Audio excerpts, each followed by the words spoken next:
Hi, and welcome back to Invisible Innocence. I am your host, Megan Moret.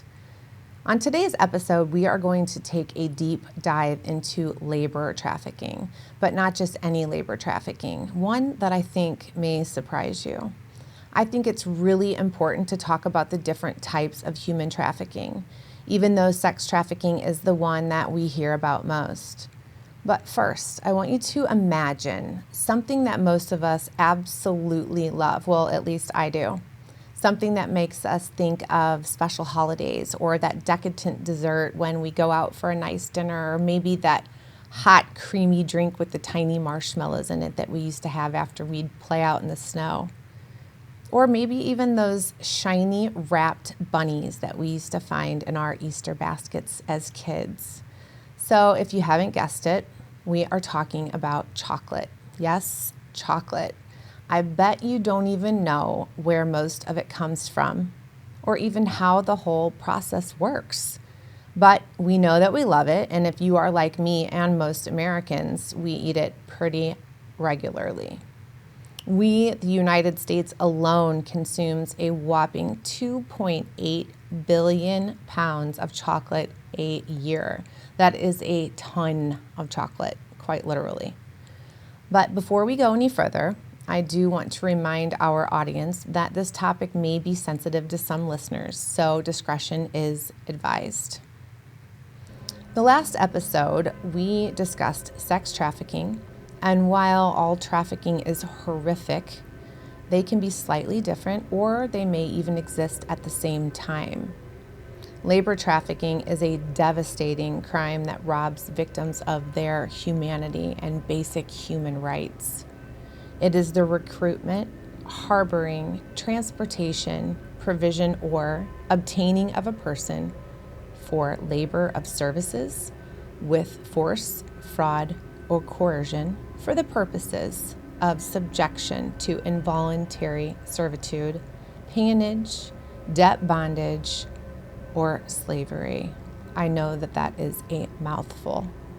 Would you ever imagine that there were approximately 2.1 million children in the Ivory Coast and Ghana alone that are working 14 hours a day and are likely exposed to the most horrendous forms of child labor just so that we can have our Snickers bar or our Reese's peanut butter cup, or honestly anything with cocoa in it. We can't forget about the beverages, the baked goods, cosmetics, and pharmaceuticals too. Just to mention a few, how about moisturizers and lotions, lip balms, soaps, body butters, face masks, shampoos and conditioners, makeup, massage oils, anti-aging products, sunscreens, and we use cocoa in all of these products because of the high content of antioxidants. We can even talk about cough suppressants, ointments for burns and skin conditions, SPF lip protectants, capsules for vasodilators, diuretics or heart stimulants, mood enhancers, antioxidant support supplements for stress. I think that now we have a better idea of exactly how important cocoa is and how vital it is for manufacturers to get it at the cheapest prices they can. The Ivory Coast and Ghana, both beautiful West African countries that are known for their rich cultural heritage, their diverse cuisine, vibrant music scenes, their stunning natural beauty. And with all of that, they are responsible for 70% of the world's cocoa production. And why West Africa? Why is this area so great for growing cocoa? The cocoa beans, they grow in tropical climates. They thrive in constant warm temperature, steady rainfall, high humidity, and some partial shade. And you would think that the people here on the Ivory Coast in Ghana are rolling in the dough with all of these cocoa products being manufactured here. But it's wrong. They are definitely not wealthy or rolling in the dough, to say the least. Most of the people living in both countries are living under the poverty line, 40 to 50% of the residents. And this means that they live on $1.90 per day. And this is a vicious cycle for these people. The cocoa farmers barely make enough for their basic needs, which means they have to resort to slave labor, and most of them being children. Many years ago, European chocolate companies, they were looking for other places to grow their business where labor was cheap or even free. West Africa was it. They had the perfect climate to grow it, and they could get the work for free. So now the demand for cheap cocoa is their main priority. And why? Because they can. They could do it. And the cocoa farmers, they themselves, they can earn less than $1 a day, which is obviously under the poverty line as well. And they resort to the use of child labor because they cannot afford to feed their own families, much less pay workers. How did the children end up there? Because of the extreme poverty, many children as early as 5 years old begin working on the farms to help support their families, or at least that's what their families think. The traffickers take advantage of these children and their families by telling them that the job pays well. Some children are sold to traffickers or to the farmers by their very own parents or relatives so that they can survive themselves. And I cannot get my mind around that kind of desperation to sell your child to a trafficker just so that you can have food on your table for yourself and for your family. And many of these families have absolutely no idea how harsh and dangerous these working conditions will be, and that there's no source of any type of education while they are working on the farms. So again, these are things that the families don't know when their children leave to go to the cocoa farms. So just more lies, more deception. Many times children are abducted from neighboring countries such as Burkina Faso and Mali, two of the poorest countries in the world. One of the villages in Burkina Faso, almost every mother has had a child trafficked into slave labor. Once these children disappear into the cocoa farms, their families won't see them for years, if ever at all, for the rest of their lives. Journalists that have gone undercover as cocoa farmers in Ghana documented traffickers selling a child to them for just $34. So $34 is all that child is worth. That's shocking. Most children working on the farms are between 12 and 16 years old. 40% are girls, and they will spend their time there through adulthood. So as a child, they won't ever get to have a birthday party with cake and ice cream, or days at the beach with their family, or kicking the ball around on a playground. No high school graduation, no celebrations at all, and at least not the ones that we think about when we were kids. A hard and dangerous life in the rainforest with little to no food, no sanitary conditions, only the clothes on their back, and many times daily beatings and sexual abuse. The very little food rations that they may ever receive is corn paste or cassava, a root vegetable, or maybe some banana, all things that are grown right there and very cheap. Most slave laborers have never even tasted cocoa or any byproduct. That is unbelievable to me, that the blood, sweat, and tears that goes into this, and they've never even tasted a byproduct of cocoa. Cases of slavery in the cocoa industry often involve acts of physical violence, such as being whipped for working slowly or trying to escape. It has also been documented that the children are locked up at night to prevent them from escaping. One former slave, Ali Diabate, told reporters that the beatings were part of his life, just everyday life.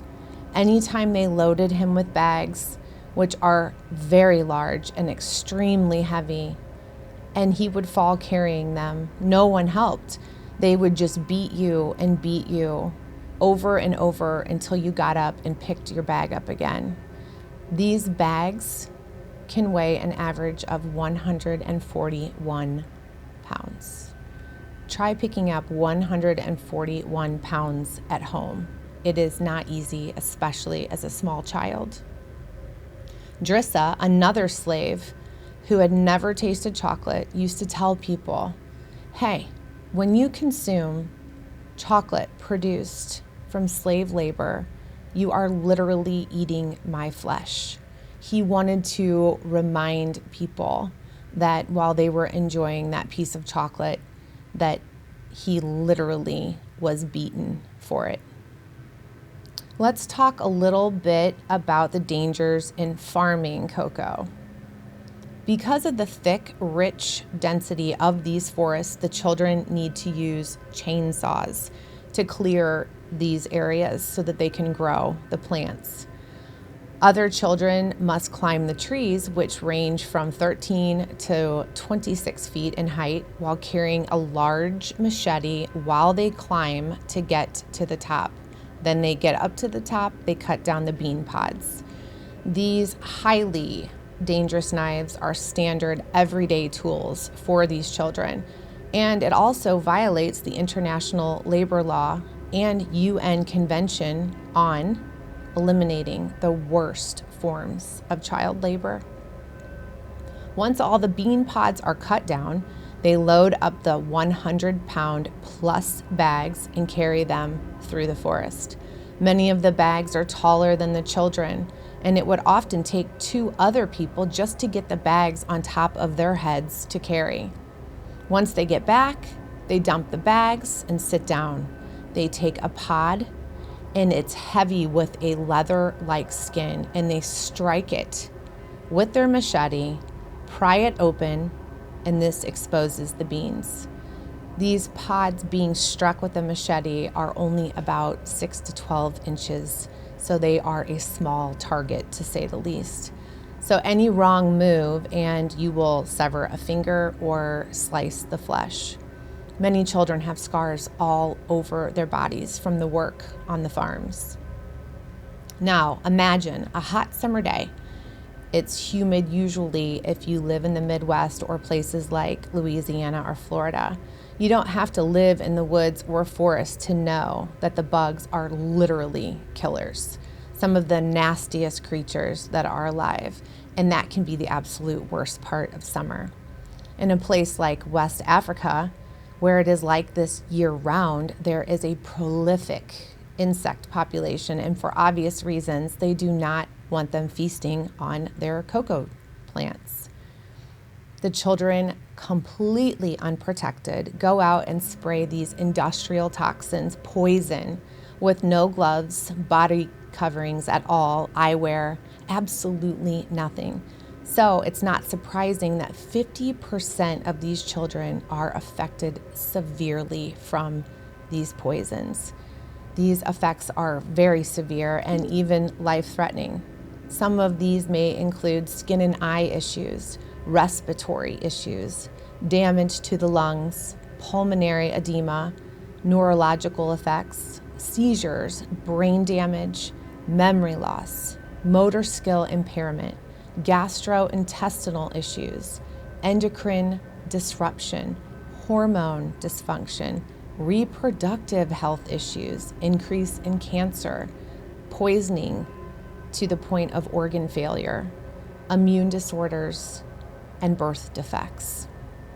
And did I mention yet that most of the time they don't even have access to clean water or sanitary bathrooms? Because of this horrific situation, the chocolate industry has become increasingly secretive, making it difficult for reporters to not only access farms where these human rights violations occur, but to then disseminate this information to the public. Like, would it change your way of thinking if you knew that the chocolate lava cake that you were about to devour was a production of chocolate that used child slave labor? Or would you continue on with that insatiable desire for what tastes good? It would definitely make me think twice. I can say that for sure.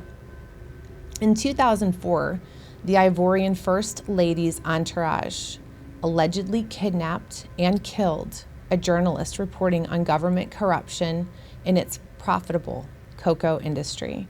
Guy Andre Kiefer was a French-Canadian journalist that was trying to uncover the corruption in this cocoa industry and the slave labor involved. To this day, no one knows what happened to Guy, and his remains have yet to be found. In 2010, the Ivorian government authorities detained 3 newspaper journalists after they published an article exposing government corruption in the cocoa sector. I recently watched a documentary where undercover reporters act as a potential buyer of child slaves, and they go to a well-organized, quote, station and tell the guy how many children he needs, and he simply makes some phone calls and kids show up within the hour. It is then explained that there are different prices for different kids, just like buying cattle or pigs, an animal. It depends on the age, the size, and the strength. All of these come into play. The children show up crying. They are hungry, scared, and many of them in a daze from traveling from wherever they came from. And this just literally is another day in the life of a trafficker in West Africa. I often wonder if these people were born without a heart or without a conscience. I mean, how can they close their eyes at night and not see the faces of those children that they sold like they were nothing more than a farm animal? And honestly, that's putting it kindly. Why hasn't this child labor been eradicated? Because no one has been forced to. And that sounds like the Stone Age to me. It sounds like something out of a movie. How can we not get control of these child slave traffickers? And how can we not get in and help them? While the chocolate industry has taken very little action to address child labor and slavery, companies have put enormous energy into exaggerating their efforts, and we all know what virtue signaling looks like. Leaked documents from a World Cocoa Foundation strategy meeting where representatives from Nestle, Hershey's, Mars, and others were present showed that the industry prioritized messaging around its accomplishments in addressing child labor over actually doing something to help and end these abuses. So despite their role in contributing to child labor, slavery, and human trafficking, the chocolate industry has not taken significant steps to remedy the problem. And within their $103 billion per year enterprise, chocolate companies have the power to end the use of child and slave labor by paying cocoa farmers a basic living for their product. So basic living, $1.90 a day. So what can we do here in America and across the world? We, as the consumers, we play an essential role in diminishing the food industry's injustices. Child slavery on cocoa farm is a difficult issue. It's hard for us to address because the most serious abuses take place so far from us, but that does not make it impossible, or it does not make our responsibility any less. Chocolate has become a regular presence in many of our lives, but it is also a luxury. For me, it's a must. You can go to the food empowerment projects. You can go to this chocolate list to see if where you are buying your chocolate from is where child slavery is prevalent and or cruelty-free. Another thing that I am sad to report while researching this topic is that certain farmers and regions are supposed to, quote, mark or certify their cocoa labeling that it came from a slave-free cocoa farm. This is not what is happening. In fact, all of the beans from all of the different farms and areas are dumped and mixed together with no markings, and there's just no way of knowing where the cocoa beans came from. Also, speak out, contact chocolate companies and let them know how you feel about the injustices going on in this industry. Demand transparency from companies that refuse to disclose where they get their cocoa from. Let the companies know that they should be paying the farmers a living income at the very least. So I hope that I was able to enlighten you a little bit on a topic that hopefully will make you think twice about your chocolate like it did me. There are so many atrocities that take place around the world due to human trafficking, but maybe after today you will think twice. And just remember the blood, sweat, and tears that goes along with our cocoa products. And please remember, if you can help or save just one life, then it is worth a lifetime of effort. And lastly, if you think that you or someone you know may be exploited in this way, please call 911 when it is safe for you to do so. Or you can use the human trafficking hotline as a resource at 1-888-373-7888. Thanks for listening, and we'll see you next time.